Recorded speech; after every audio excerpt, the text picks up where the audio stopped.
नमस्कार साथियों, ये है यूट्यूब का पेज नेटवर्क। मैं हूं प्रदीप हुंडा।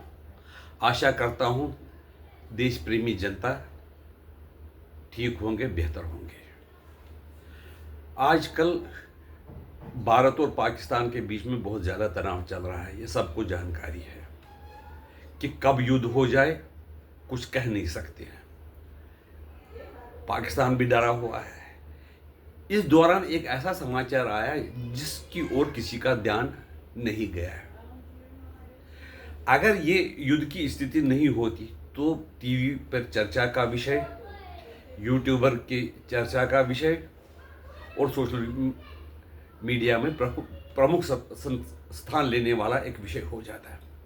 वो है आम आदमी के वरिष्ठ जो सदस्य है मनीष सिसोदिया और सत्येंद्र जैन के विरुद्ध एफआईआर लॉन्च हो गई। एफआईआर लॉन्च क्यों हो गई? क्यों बताते हैं कि इन्होंने क्लासरूम घोटाले में 2000 करोड़ रुपए का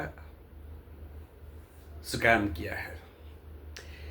केजरीवाल इस बारे में कहते रहे कि ये जो मनीष सिसोदिया को जो पहली बार गिरफ्तार किया गया तो ये कहा जा रहा था कि जो शिक्षा, आधुनिक शिक्षा के नायक जनक है, जो वर्ल्ड क्लास जहाँ पर शिक्षा मिलती है, वर्ल्ड क्लास क्लासरूम है, ऐसी शिक्षा क्रांति लाने के लिए उसको गिरफ्तार किया गया। बहुत से बहाने किए गए। एक पेड एडवर्टीजमेंट भी न्यूयॉर्क टाइम्स में दिया गया कि दुनिया का सबसे बढ़िया एजुकेशन सिस्टम दिल्ली में लागू किया गया है। और वो बाकी जो प्रदेश थे उनको भी ये एडवाइस करते कि तुम भी ऐसे ही दिल्ली की तरह शिक्षा चालू करो। हैप्पीनेस क्लासेस भी चालू की गई, पता नहीं क्या क्या गया कहा गया। लेकिन जब वहां पर केजरीवाल की सत्ता बदल गई, वहां पर बीजेपी की सरकार आ गई, रेखा सरकार आ गई, तो उन्होंने सीएजी की रिपोर्ट असेंबली में रख दी, जिसको कि 3 साल से केजरीवाल दबाए हुए थे। उनसे बार बार कहा यह जाता था कि आप सीएजी की जो रिपोर्ट है उसको असेंबली में रख लीजिए और उसके बारे में क्या लिखा है वो हमें पता चलना चाहिए। इस सिलसिले में कई लोग कोर्ट में भी चले गए, तो कोर्ट ने भी ये कहा था कि हम उनको मजबूर नहीं कर सकते। आम आदमी पार्टी को हम रिपोर्ट असेंबली में रखने के लिए मजबूर नहीं कर सकते हैं। वही कोर्ट है जिसने राष्ट्रपति को निर्देश दिया था कि 3 महीने के अंदर अंदर जो राज्य द्वारा बिल पास किए हुए उनको उनकी मंजूरी दे दे। तो चलिए वो अलग विषय है। कहा जाता है कि जिस कमरे के लिए 5 लाख का खर्चे में जो बिल्कुल बढ़िया सा बन जाता था उसके लिए 25 लाख रुपए खर्च किए गए और ये ठेके खाली 34 ठेकेदारों को दिए गए हैं। बताया जाता है ये जो ठेकेदार हैं वो आम आदमी पार्टी के सदस्य हैं या आम आदमी पार्टी से जुड़े हुए हैं। पैसा कहाँ गया अंदाज़ा लगाना मुश्किल नहीं है। बाकी तो एसीबी जिन्होंने एफआईआर लॉन्च किए, एंटी करप्शन ब्यूरो जिन्होंने ये किया है लॉन्च, वो पूरी तहकीकात कर रहे हैं। पहले कहा जाता था कि ये राजनीतिक बदला लेने के लिए रिवेंजफुल पॉलिसी है सरकार की, अपोजिशन को तंग करने के लिए, उनसे बदला लेने के लिए।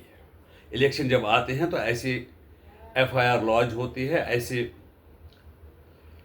केस निकल के आते हैं, ऐसे समन दिया जाता था। इस वक्त कोई असेंबली का इलेक्शन नहीं है, ना पार्लियामेंट का इलेक्शन है।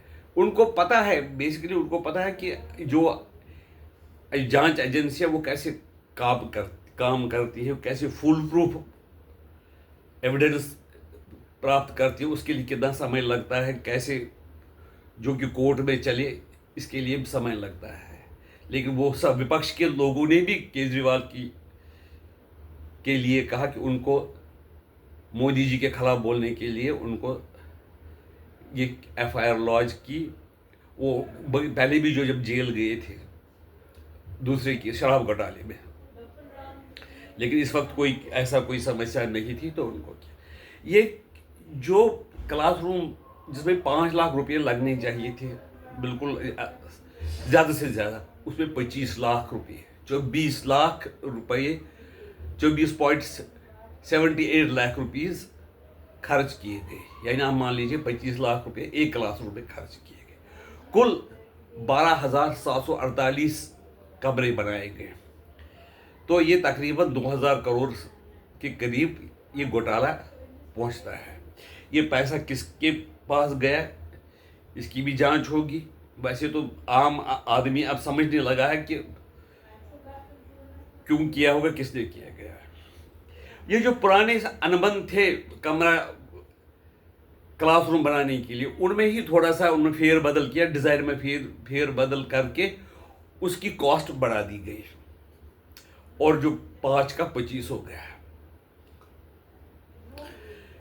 इसलिए अगर उन पे सख्त से सख्त भी कार्रवाई की जाए तो कम है। आपकी राय इसके बारे में क्या है, हमें बता दीजिए। नमस्कार।